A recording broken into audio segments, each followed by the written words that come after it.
మనం ధ్యానిద్దాం. పోయిన వారం మనం ఏం ధ్యానించినాం? అంతం వరకు చేపట్టవలసిన విషయాల గురించి మాట్లాడాం. అంతం వరకు ఆరంభ జీవితంలో ఎట్లున్నారో వాళ్ళు చనిపోయేటప్పుడు కూడా అట్లనే ఉండాలి. అదే దేవుని యొక్క నియమం. అదే దేవుని యొక్క నియమం. భక్సింగ్ గారు అయితే ఆరంభంలో ఆయన రక్షింపబడినప్పుడు ఎలాగైతే ఆరంభించినాడో ఆయన చనిపోయినంత వరకు, అంటే మంచం మీదకి వెళ్ళేంత వరకు కూడా అట్లనే ఆయన జీవితం. అంటే ప్రార్థన చేసే విషయంలో కానీ, బోధ చేసే విషయంలో కానీ, ప్రభువును సేవించే విషయంలో కానీ, మోకాళ్ళ మీద ఉండే విషయంలో కానీ ఆయన చనిపోయేంత వరకు, ఆయన బాగున్నంత వరకు ఆయన తీరు ఎప్పుడు మారలేదు. ఆయన తీరు ఎప్పుడు మారలేదు. బయట మైక్ బంద్ చేయండి. కాబట్టి ఇప్పుడు దేవుని వాక్యాన్ని మనం పోయిన వారం చూసిన మాటల్లో ఒక మాట ఏం చూసినామంటే, అంతవరకు వాళ్ళు ఆరంభించినారు ఆత్మీయ జీవితంలో. అంతవరకు ఫస్ట్ అబ్రహామును చూసినాం కదా. అబ్రహామును చూసినాం. ఆయన ఆరంభంలో ఎట్లున్నాడో చనిపోయేటప్పుడు కూడా ఏమని చెప్పినాడు ఆయన? ముసలోడైనా కూడా ప్రభు నమ్మదగిన వాడు కదా, మృతులను కూడా లేపువాడు అని నమ్మినాడు, విశ్వసించినాడు. అందుకని ఆయన అంతవరకు 170 ఏళ్ళు కదా బతికినేది. ఎన్ని ఏళ్ళు బతికినేది? 175 ఏళ్ళు బతికినాడు. అంటే 100 ఏళ్ళు, 75 ఏళ్ళు ప్రారంభించినాడు రక్షణ.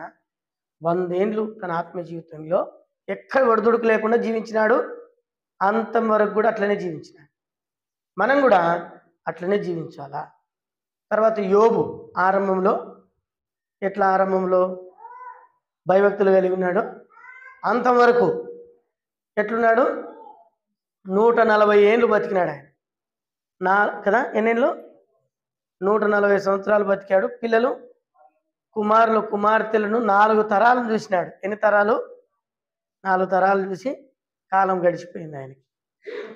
మరి మన జీవితంలో దేవుని నమ్ముకున్నావు, అప్పుడు బాగుంటేవి, ఇప్పుడు బాగలేవు కదా. కాబట్టి మనం కూడా నమ్మకంగా జీవించాలి. సరే, దేవుని వాక్యంలో నుండి రండి. నాయకులు దయచేసి లోపలికి రండి. నాయకులు దయచేసి రండి.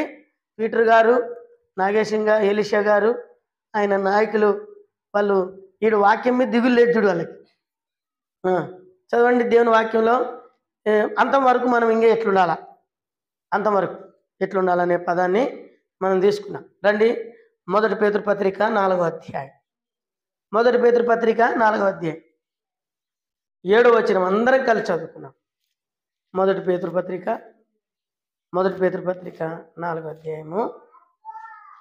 అధ్యాయము 7వ వచనం అందరం కలిసి. అయితే అన్నిటి అంతము సమీపమున్నది కాగా మీరు స్వస్థత బుద్ధి గలవారై ప్రార్థన మెలకుగా ఉండడి. చిన్న ప్రార్థన చేస్తాం. సర్వశక్తిమంతుడైన దేవుని వందనాలు. నీ వాక్యం చేత మాతో మాట్లాడండి. అల్పున యజ్ఞను నిలబడి నీ దాసుని ఆత్మపూర్ణిగా చేయమని యేసు నామమున వేడుకున్నాం తండ్రి, ఆమేన్. ఇప్పుడు మనం చదివిన లేఖన భాగంలో చాలా అమూల్యమైనటువంటి భాగం ఇది, 7వ వచనం కదా. పోయిన వారం మనం అంతం వరకు వాళ్ళు జీవించినారు. హెబ్రీ పత్రిక 13వ అధ్యాయము మనం 7వ వచనాన్ని ధ్యానించినాం. వారి ప్రవర్తన ఫలమును అనుసరించుడి. అంతవరకు వాళ్ళు వాగ్దానములను స్వతంత్రించుకొని వాళ్ళు నడుచుకొని వాళ్ళ జీవితాలు వాళ్ళు ముగించుకున్నారు.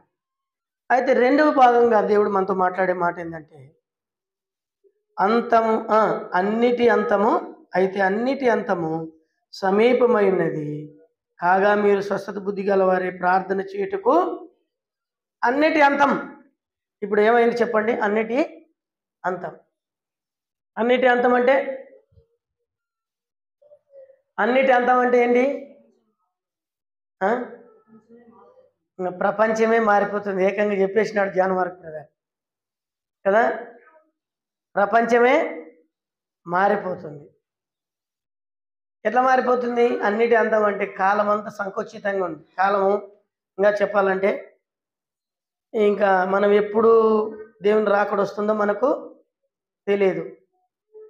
రాత్రి వస్తుందో పొద్దున వస్తుందో మధ్యాహ్నం వస్తుందో ఎప్పుడు వస్తుందో తెలియదు. దేవుని నమ్ముకొని ఉండాలి, సిద్ధంగా ఉండాలా, రిజర్వేషన్ చేసుకుని ఉండాలా.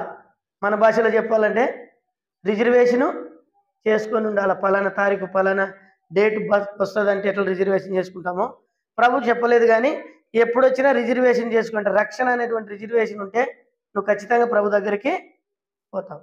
అయితే ఒకటి మాట చెప్పినాడు, అంతకాలంలో అన్నిటి అంతం. చూడండి, ఇప్పుడు ఇశ్రాయేలీలకి ఇరాన్కి భయంకరమైన యుద్ధం రేగింది. మరలా ఇంకా ఆగిపోతుందేమో అనుకుంటుంది, కానీ మరలా ఆగలేదు. ఒక తుక్కు లెబానోను, ఒక తుక్కు సిరియా, ఇంకొక తుక్కు ఈజిప్టు, ఇరాన్, ఇరాక్, ఇవన్నీ దేశాలు కలిసి దేవుని బిడ్డల మీదకి యుద్ధానికి పోతా ఉన్నారు. ఇది దేవుని లేఖనం చెప్పింది అన్నమాట. అట్లా చేసిన తర్వాత దేవుని మందిరం వాళ్ళు కడతారు, ఒకవైపు యుద్ధం చేస్తారు. నెహెమ్యా కాలంలో ఏం చేసినారు? ఒకవైపు కత్తి డాలు పట్టుకొని ఒకవైపు దేవుని మందిరమును కట్టినారు. ఇప్పుడు యుద్ధం జరుగుతుంది, ఒకవైపు దేవుని మందిరం కూడా కడతారు.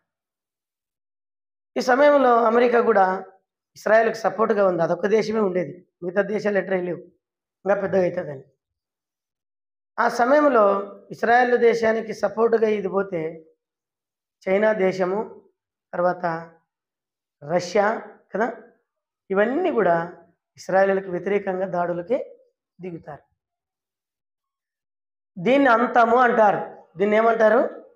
దేవుని వాక్యానుసారంగా మూడో ప్రపంచ యుద్ధాన్ని అంతము అంటారు. ఐక్యరాజ్య సమితి ఎప్పటికీ మనం ఇట్లాంటి ప్రపంచ యుద్ధాలు చేసుకోకూడదని ఐక్యరాజ్య సమితి ఒక చట్టం తెచ్చింది అప్పట్లో కదా, జీవో ఇచ్చింది, అన్నీ చేసినా కూడా ఇప్పుడు వినడం లే. హిజ్బుల్లా మిగతా రకరకాలమైనటువంటి వాళ్ళందరూ కూడా అరబ్ దేశాలు ఎట్లయినా వాళ్ళ టార్గెట్ వాళ్ళకి ఏంది లేదు, కానీ ఇస్రాయేల్ దేశాన్ని స్వాధీనం చేసుకోవాలి, వాళ్ళు చంపేయాలి, అదే వాళ్ళ టార్గెట్. కానీ వీళ్ళకు ఉన్నది ఏంటంటే వాళ్ళ జనాన్ని కాపాడుకుంటూ దేవుని మందిరాన్ని కాపాడాలనేటువంటిది వీళ్ళకి. ఆడ పడిందంతా ఒకటే యుద్ధం, తండ్రి ఒకడే తల్లులు ఇద్దరు. అందుకని 2 పెళ్ళని చేసుకొని సావద్దండి. ఆయన పెట్టిన తంట ఎవరు? అబ్రాహాం. ఆయమ్మ చెప్పింది, భార్య మాట విన్నాడు, మోసపోయినాడు కదా. ఇప్పుడు భార్య మాట వినకపోయినా మోసపోతున్నాం. ఒక ఆయన ఈ మధ్యలో టీవీలో చూపించినారు, ఆయన 10,000 మంది పెళ్లి చేసుకున్నాడంట. అంటే ఇంక రోజు అదే పని అయింది. ఎలాంటి మనసులో దుర్మార్గమైన కాలం ఇది. అయితే ఇక్కడ అన్నిటి కాలం అంతమైపోయింది, అన్నిటికి అంతమైంది. అయితే స్వస్థత బుద్ధి, ఇప్పుడు ఈ లాస్ట్ దినాలు ఏ బుద్ధి ఉండాలి మనకు? స్వస్థత బుద్ధి అంటే ఏం బుద్ధి?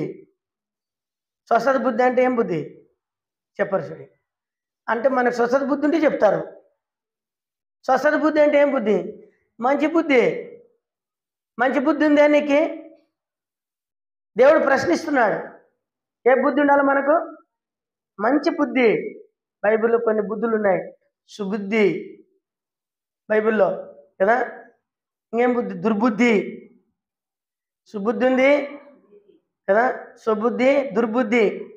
మనం దుర్బుద్ధి లేని వాళ్ళమై ప్రార్థన చేయాలి. ఇక్కడ రాయబడిన మాట ఏంటంటే, స్వస్థత బుద్ధి గలవారై మీరు ప్రార్థన చేయాలంట, మెలకుగా ఉండాలంట. అక్కడ రాయబడింది, స్వస్థత బుద్ధి గలవారై ప్రార్థన చేయుటకు మెలకుగా ఉండుడి. చాలా మెలకుగా ఉండాలి ఈ దినాల్లో. అంటే మెలకు అంటే జాగ్రత్త కలిగి ఉండాలా. ప్రభు వస్తే నేను పోతానా? పరిశీలన చేసుకో. ఏ పాపం నువ్వు పట్టుకొని వేలాడుతున్నావో ఆ పాపం నిన్ను పరలోకాన్ని తీసుకోకుండా పోతుంది. ఇంతకాలం జీవించినావు, కానుకలు ఇచ్చినావు, దేవుని సేవించినావు, సువార్తలో పాలు పొందినావు, పరిశుద్ధంగా దేవుని బిడ్డలతో కలిసి ఉన్నావు. ఒక దినం చచ్చిపోతే నిత్యాగ్నికి వెళ్ళిపోతావు. అందుకని నువ్వు మరి నిత్యాగ్ని నుండి తప్పించుకునే మార్గం ఏం చెప్పినాడంటే, స్వస్థత బుద్ధితో ప్రార్థన చేయి. ప్రార్థన జీవితం కలిగి ఉంటే పరలోకాన్ని పోతావు. ప్రార్థన అంటేనే రావు, ప్రార్థన అంటేనే లెక్కలేదు, ప్రార్థన అంటేనే పోయిన వాళ్ళు పోతారు, ఎవరు చేస్తే ముందు ప్రార్థన అనుకుంటున్నావు. నీవు ఈ భూలోకం మీద నీకు స్వస్థతల కొరకు ఎంత పాకలాడుతున్నావో, నీకు స్వస్థత కలగాలని ఎక్కడెక్కడ తిరుగుతున్నావో, ఏమేమి చేస్తున్నావో అవన్నీ మంచిదే, అదేం తప్పనడం కాదు. అది ఎంత అవసరమో ఇది కూడా అంత అవసరం. అది నీ శరీరానికి అవసరం. ఈ భౌతికమైన శరీరమే బాగలేకుంటే ఎంత తిప్పలు పడుతున్నవే, యుగ యుగాలు కాలాల. కాబట్టి చాలా జాగ్రత్త కలిగి ఉండాల. మోసే అంతటి గొప్ప భక్తుడే వ్యర్థులారా అన్నందున కానాను దేశానికి దేవుడు వెళ్ళనీలే. ద్రోహులారా అన్నందున అవతలికి వెళ్ళనీలే. మరి నీ స్థితి నా స్థితి ఎట్లుందో ఒకసారి ఆలోచన చేయి. ఎంత కోపం! ఒక్క కుటుంబంలో ఒక్కరిని ఓర్చుకోలేం మనం. దేశంలో ఉన్న వాళ్ళు ఎంతమందిని ఓర్చుకుంటాం? నీకు అనుకూలంగా ఉంటే ఓర్చుకుంటావు, అనుకూలంగా లేకుంటే ఓర్చుకోలేవు. నువ్వు చెప్పింది వింటే ఓర్చుకుంటావు, లేకుంటే ఓర్చుకోవు. ఇది మానవుని యొక్క లక్షణం. అయితే ఇప్పుడు ప్రభు అయిన దేవుడు చెప్తున్న మాట ఏంటంటే, అంత్యకాలంలో ఉన్నావు, ప్రార్థన కలిగి ఉండు. ప్రభు ఎప్పుడు వస్తాడో మనకు తెలియదు. ఎంతసేపు ప్రార్థన చేస్తున్నావు నువ్వు ఇంట్లో? ఎన్ని గంటలు ప్రార్థన చేస్తున్నావు నువ్వు ఇంట్లో? సమాజంలోకి వచ్చినప్పుడు, సంఘంలోకి వచ్చినప్పుడు క్లుప్తంగా చేయాలి ప్రార్థన. వ్యక్తిగతంగా ఉన్నప్పుడు గంటల తరబడి చేయాలి ప్రార్థన. ఇది ఎలాంటి బుద్ధితో చేయాలి ప్రార్థన అంటే స్వస్థత బుద్ధితో చేయాలి, మంచి బుద్ధితో చేయాలి, దుర్బుద్ధితో కాదు. ప్రార్థన కంటే ఎక్కువ సమయాన్ని ఇలా ఎక్కడ కనపడితే అక్కడ. ముస్లిం సోదరులు చూడండి, రోజుకు 6 మాటలు 9 మాటలైనా రైల్వే స్టేషన్లో కూడా ఏం చేస్తారా? రైల్వే స్టేషన్లో జనాభా ఉన్నా కూడా అందరు ఏం చేస్తారు? పక్కకు జరిపి అక్కడ శాల వేసి ఖచ్చితంగా వాళ్ళు ప్రార్థన చేస్తారు. నీ ప్రార్థన ఏం ప్రార్థన? బైబిల్ పట్టుకురావాలంటే సిగ్గు, చర్చి పోతారంటే కూడా సిగ్గు. యేసుప్రభుని కూడా దేవుడు అనుకుంటున్నావు, కానీ ఆయన దేవుడు అన్నాడని నీకు తెలియలే.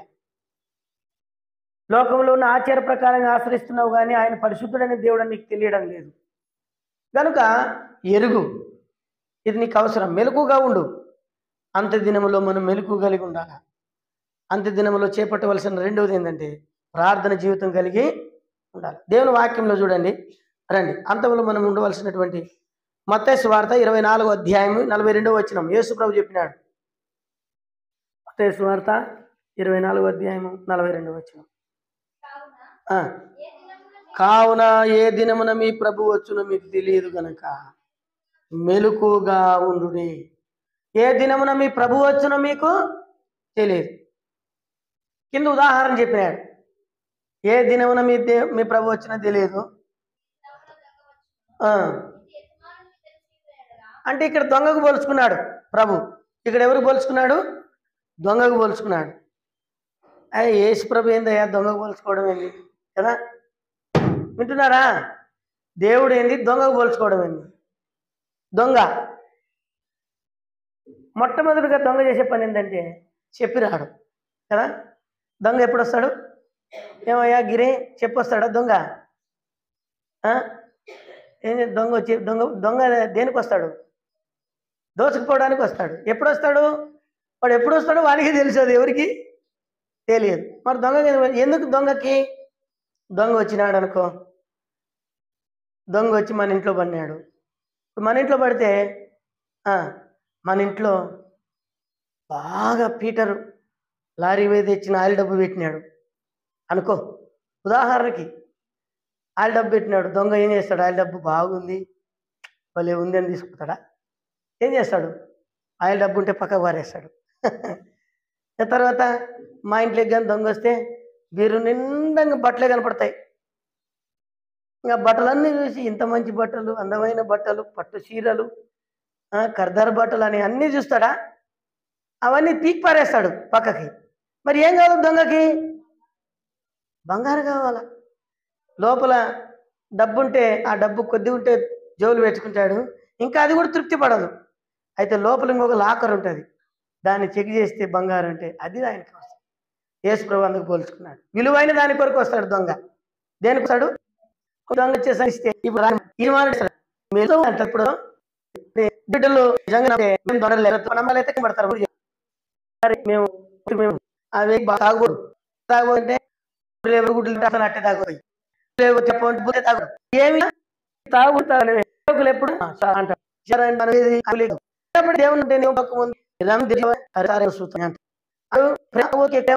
దేవుని పెట్టిపోకి నీవి దేవుడు అలబట్టు. ఇంకా ఆలోచన పోయి కూర్చో రావు అనేది అంటే లాస్ట్ మీటింగ్ రోజు అప్పుడు 3 మార్కులు వస్తాయి. ఇంకా మేము లాగా చూసే అని చెప్పి నేను వచ్చి కూర్చొని సేవ అన్నాడు. తర్వాత ఎలా చేశాడు నేను మరలా అన్ని చూసుకున్నప్పుడు చేస్తున్నాడు కూర్చోని మాటలు సార్ కూర్చొని నేర్పాడు. మీటింగ్ అందరూ చెప్తుంటే చెప్పబోతున్నా అంటే పిలిచి పోతారు ఎందుకని 3 రోజులు నడిచిన ఇంట్లో దిడ్డలు కదా ఇటు ఎంత ఉందా వస్తే భార్య అంటే అంటే మాట వచ్చిన సరే నేను అని అట్లనే కూర్చాడు చెట్లు ఇంత మళ్ళీ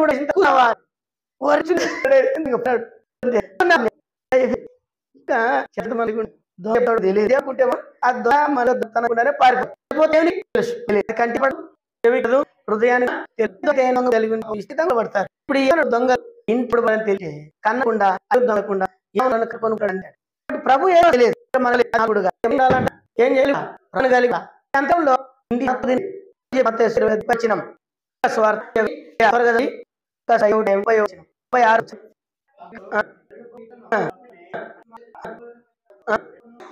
ఎల్లరూ పని చేర్చుకోండి. పైనాడు మీరు ఒక అంతకాలం తీరముంటుందండి కూరల్లో కిడ్నీ ఈ భాష ఇదే ఉంటుంది. అప్పుడు దీని ఇప్పుడు కూర రొట్టి కూరదామనే కూర తీసుకుని రొట్టి అదే అప్పుడు ఇప్పుడు మేము ఒక దినం ఆకాశంగా మీ ఉరినట్లు రాని నా విషయం జరగబోయేవన్నీ తప్పించుకొని దేవుని దగ్గర నిలబడ మనం ధనములు అన్ని తప్పించుకొని ఇద్దరు నుండి ఈ 600 నుండి తప్పించి నిలబడి ఎల్లప్పుడూ ప్రార్థిస్తూ మీకు చేసేది మీరు దేవుని వెళ్ళాలి మార్గం చూస్తారు. మార్గం ఏంటంటే ఎల్లప్పుడూ ఒక ఉదయం గంటల లేకముందు ఆయన లేదండి ప్రతి విషయం ప్రార్థనగామో దేవుని దగ్గర దానికి రాయినా దేవుని కింద 20 దేవుళ్ళు చెప్పి 5 కానీ 5 బుద్ధి కానీ అది దారి 5 లేదు. వీళ్ళు ప్రార్థనలు కాదు కాబట్టి ప్రార్థిపోయింది తప్పారు ఆత్మ నష్టారు వెళ్ళిపోయింది ఏమైంది తలపడి ప్రభావ అన్ని స్వస్థుతి కానీ ప్రార్థన ఎంత నీకు అంత ప్రార్థన ఏమో ఒకటి కాదు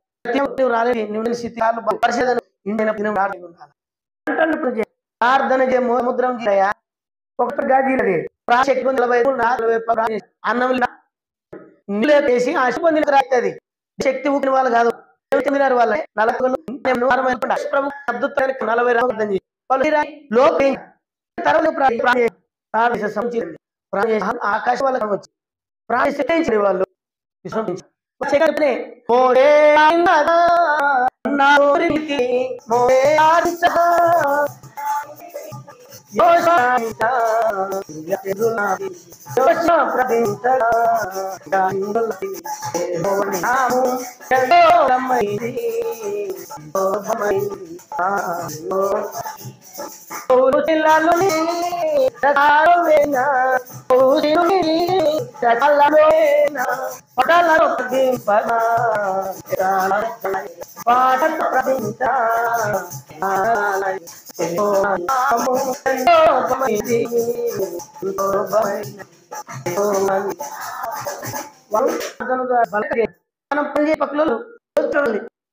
నీ ప్రార్థన ఏమి బుద్ధి అంతదే ఉన్నావు చివరికి ఉన్నావు స్వస్థత ఏ బల మధ్య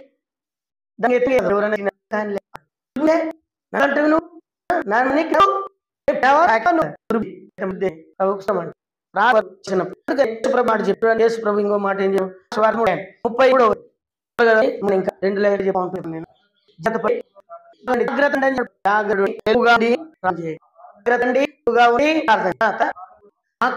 మీకు కదా అనుకుంటా తెలుసు బారు సరే అధికారిని ప్రతి వానికి పనిచ్చినాడు దేవుడు కదా పని కూర్చుని అందరి పని పని ఉంటే ఖాతా కింద నుండి కొన్ని కోరుతారు పడుడు సీట్లు ఈ సీట్లు పని చేతి ప్రభు దగ్గర అదే చెప్పు విశ్వాన్ని దానికి ఆయన మన అగరాల దాని ఎన్నికలు ఇచ్చాడు ఎన్ని కానుకలు ఇచ్చింటాడు దండు ఇచ్చాడు చిన్న గీడ ఎంత తన కుటుంబం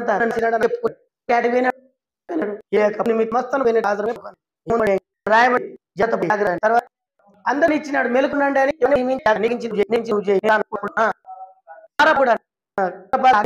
ఇచ్చి ఇప్పుడు ఎక్కడ 12 పైన మనం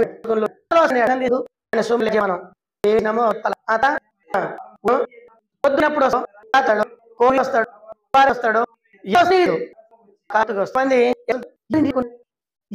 నిన్న అనుకున్నావు అంటే చెప్పకుండా గడియ ద్వారా వస్తాడు పొద్దుప్పుడు ముట్లప్పుడు కూసా ఎప్పుడు కూసేది 3 గంటలకు కూస్తుంది 3 గంటలకి తెల్లడు మధ్యాహ్నం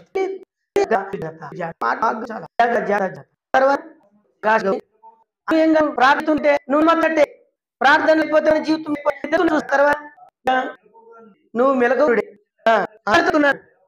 చెప్పినాడు నేను చెప్పితో ఈయన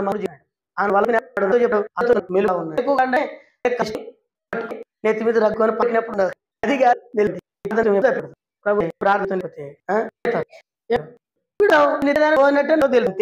ఇది కాదు రారు గుర్తుపండి సూర్యుడు మన ఒక ఊరు 200 చచ్చిపోయి ఇప్పుడు మంటనకు 12 మంచి మాటలు పాటలు గురించి పాపం అవసరం లేదు ఏమన్నాడు చూడండి మాట చివరి ఇంకొక మాట ముగిస్తాను 6 అధ్యాయం 16 మెగా ఉండు విశ్వమందు పంతులు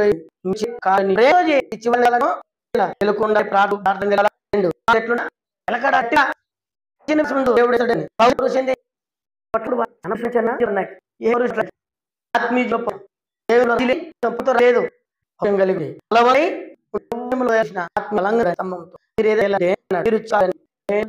ఏం చేసిన చేయాలా కొని పెట్టద్దండి చిన్న పెట్టుకుంది ఎంతలో చాలా అయితే మొదటి 19:6 మాట చూడండి కావున నిద్ర రాత్రి వేరుపోదు మనం మీరు ఉన్నారు అంటే ఎట్టుంటారు బుద్ధిమంతుల దగ్గర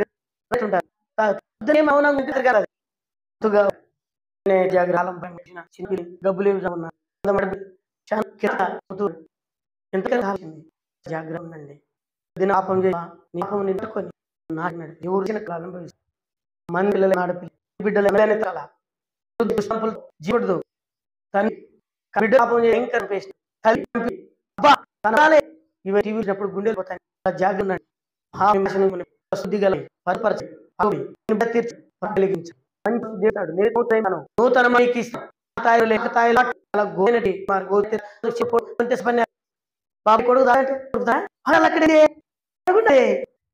తండ్రి కొట్లాడు కొట్టి కోరి గుళ్ళో జరిగింది ఇది పట్టుకొని నాకు ఇంత అందుకని తట్టుకోలేక పోలీసులు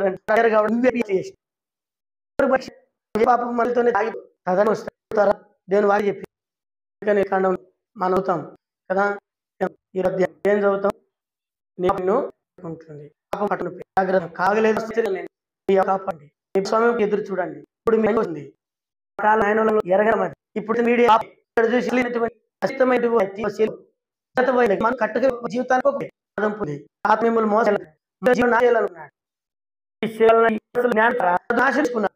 కాలేజీలు ఎక్కడ గుంపులు చెడ్డవి చూడకు చూస్తున్నారు రోజున్నారు మీరు చేసినప్పుడు మీ జీవితం వాచండి వారికి జీవితం బలంగా తయారు పిల్లలు కానంత వరకు అప్పుడు ఈ పిల్లమిస్తావు తను ఏముంచుతావు కాలంలో ఉన్న అయిన పాత పద్ధతులు లోకమైన పిల్లలు అయినటువంటి చూపేది అలా ఎవరు మంచిదే కాదు జాగ్రహించాలి చాలా ఉంది. మన దేవుని అయితే జీవితం ఉంటే అన్ని చేయిస్తాం. కళ్ళు మూసుకొని మొదలండి.